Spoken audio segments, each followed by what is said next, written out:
Friends, ഞാനിന്ന് സാമ്പാറാണ് ഉണ്ടാക്കാൻ പോകുന്നത്. പരിപ്പ് കഴുകി കുക്കറിലിട്ടിട്ടുണ്ട്. മഞ്ഞൾ, മുളക്, കുറച്ച് മുളക് പൊടി, മല്ലിപ്പൊടി, ഉപ്പ് എന്നിവ ചേർത്ത് വേവിച്ചെടുക്കാം. വേവിച്ച പരിപ്പിലേക്ക് മുരിങ്ങാക്കായ, ക്യാരറ്റ്, ബീറ്റ്റൂട്ട്, ഒരു ചെറിയ കഷ്ണം സവാള, ഇഞ്ചി, പച്ചമുളക് എന്നിവ ചേർക്കാം.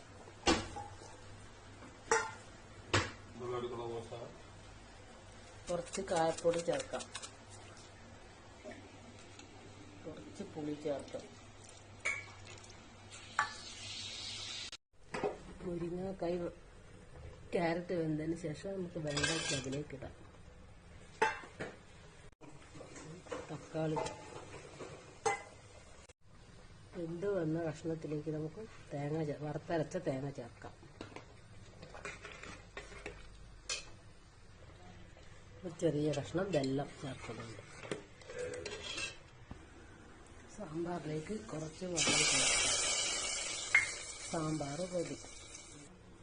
എല്ലാവരും ഉണ്ടാക്കി നോക്കണേ. എളുപ്പം വെക്കാൻ പറ്റുന്ന സാമ്പാറിൻ്റെ റെസിപ്പിയാണിത്.